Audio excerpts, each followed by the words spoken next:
What's up, guys? Welcome back to my channel. So you decided you want to be a nurse. First off, congratulations. Nursing is a great career. It can be very fulfilling. There's great earning potential and the possibilities are endless in terms of career development and advancement. However, there are some things I think you should know before you grab your scrubs and your stethoscope. But before we get into it, I just wanted to say, guys, if you've been seeing my content and you're liking it, please like and subscribe, share with your friends, share with your family. Sharing is caring.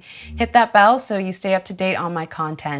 And now, without much further ado, let's get into it. So here are 5 things that you should consider before becoming a nurse. Number 1, know your why. It's important to know why you want to be a nurse. For me, I got into nursing because I love to help people. I wanted to make a difference and I wanted to be there for people in their time of need. So when I'm having a really rough day and I get home and I'm like, oh my God, I'm back on shift tomorrow, I can think of my why. Why did I get into this career? Why did I choose this field of work? And knowing that I want to help people and make a difference and be there for them in their darkest hour, it makes setting that alarm for 5, 6 a.m. and going back and doing the same thing the next day, it makes that just a little bit easier. I know there's so many people out there who see nursing and they're attracted to it because of the money or because of the scheduling. And if you are going into nursing for the money, you will be deeply unfulfilled. And it won't take you long to find out that yes, nurses do make a decent wage and there is high earning potential. But in terms of what nurses do, what we are expected to know, just how many things are thrown at us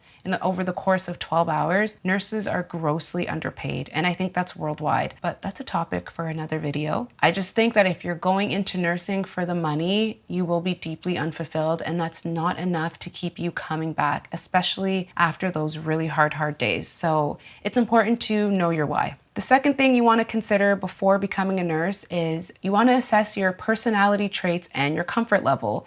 So typically a nurse possesses certain traits, right? They're compassionate, they're hardworking, they're detail-oriented, they're good communicators. However, aside from the typical qualities that a nurse should possess, I do think that a good nurse has elements of extroversion wrapped in their personality. So I said elements of extroversion, meaning that I don't think you need to be an extrovert to be a good nurse. So when I think of myself, I consider myself to be an introvert. However, I do think I possess extrovert qualities, and as a nurse, I can bring out those qualities, those extrovert qualities, when it matters the most. So even at work, I'll have people tell me, you're so quiet, you don't say much. And yes, this is true. I'm very much the person that goes to work, does their job, does right by their patients. I drink my water and I mind my own business. But with that being said, I am also a 100% team player. I love my coworkers. I love to laugh with them. I smile with them. We make jokes. We have fun. So I love doing that too, but true to my core, I like to just keep to myself, and there's nothing wrong with that. So let's say I have a patient,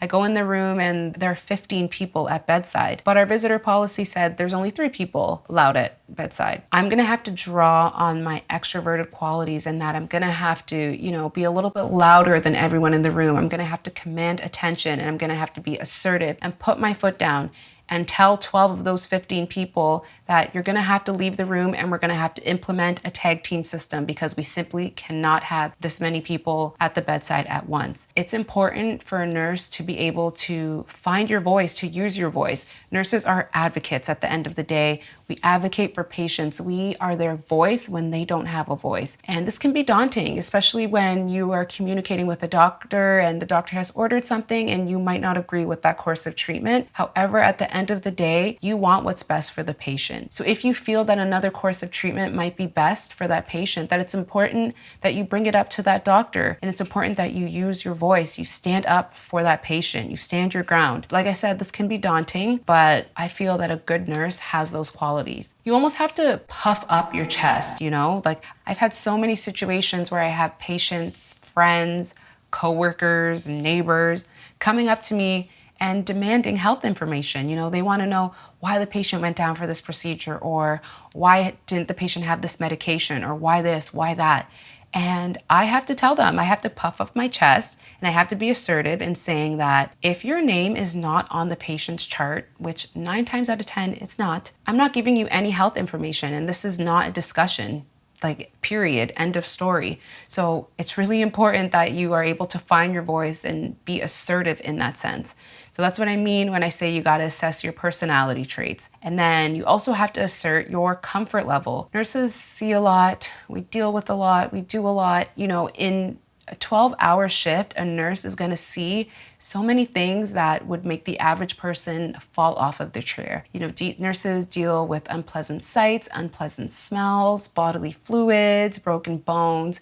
If you're a trauma nurse, you're seeing like gunshot wounds, stabbings, things like that. It's important that you assess your comfort level with these things. You got to ask yourself, how comfortable am I with being uncomfortable? Because as a nurse, you're going to find yourself in so many uncomfortable situations, but ultimately you're a nurse, you're a professional, and you're going to have to work under these situations. But not only at work, you're going to have to work well. That was my second tip. You got to assess your personality traits and you have to assess your comfort level. The third thing that you would want to assess before becoming a nurse are the educational requirements that are involved. So typically an RN program is going to be 4 years, and you're going to graduate from a university with a Bachelor of Science in Nursing. If you decided to go the RPN route, then you would attend a college and you would graduate with a college diploma in practical nursing.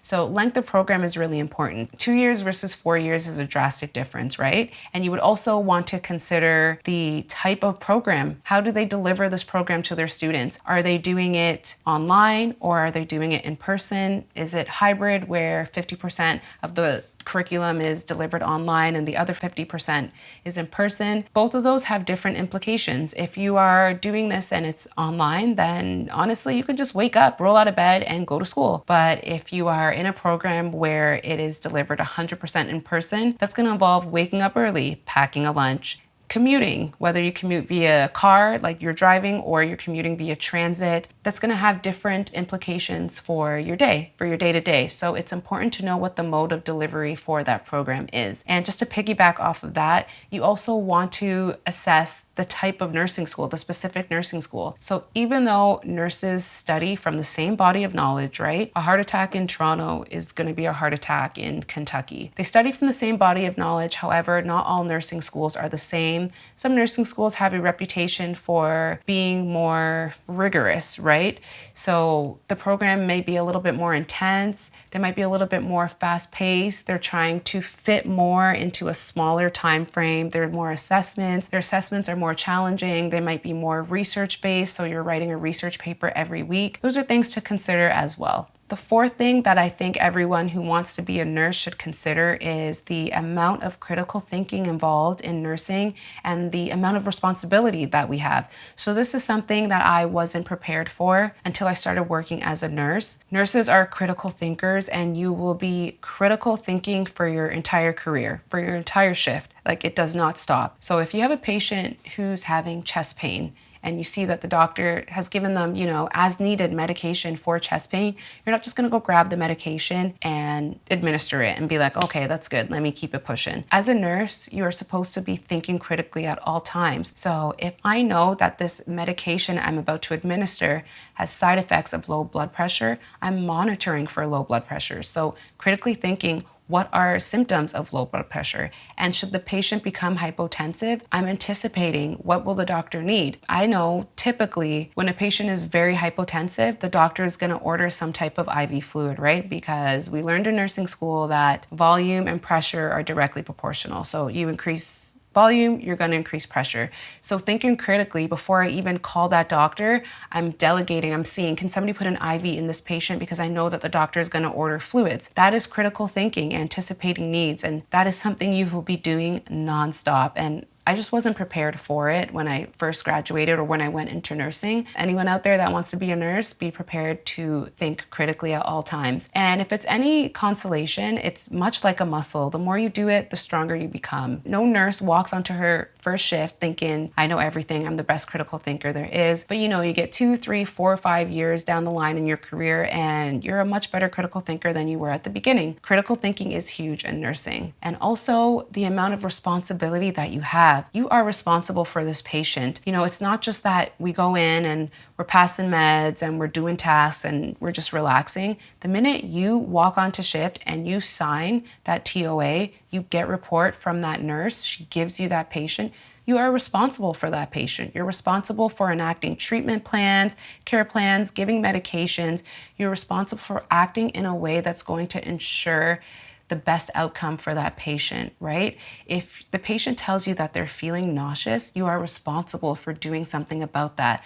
If the patient says, my leg doesn't feel right, and you look at it and it's red, it's swollen, it's hot to the touch, as a nurse, you're absolutely responsible for following up on that and doing something about it. If a patient tells you something and you don't do anything, that is a violation, and then you get into issues of negligence. So you need to consider that as a nurse, you are 100% responsible for your patient, and you got to act in a way that promotes their best interest. The fifth thing that you need to consider before becoming a nurse is work-life balance. What do you want your work-life balance to look like? Nurses work long hours. Many of them work 12-hour shifts. Before you get into nursing school, you want to be asking, what do I want my work week to look like? Are you a 9-to-5er where you thrive and working Monday to Friday and then you have your weekends off? Or would you just want to work what someone would work in 5 days? Are you comfortable working that in 3 days and then you have 4 days off? Are you comfortable with working 12-hour shifts? Like, can you handle that physically,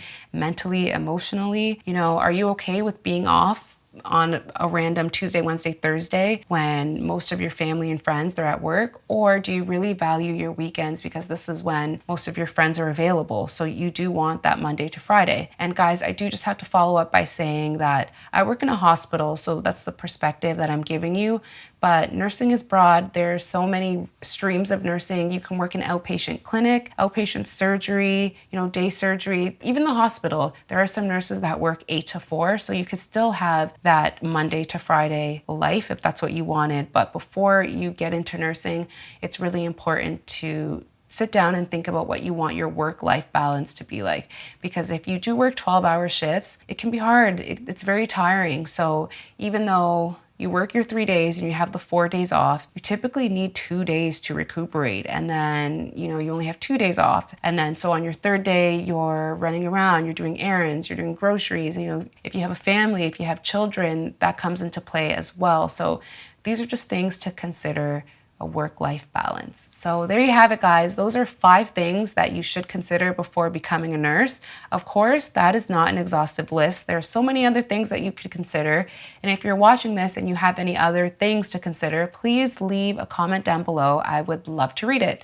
As always, I want to thank you guys so much for watching. Thank you for subscribing. Thank you for being here. I really, really appreciate it. And I will see you in the next video.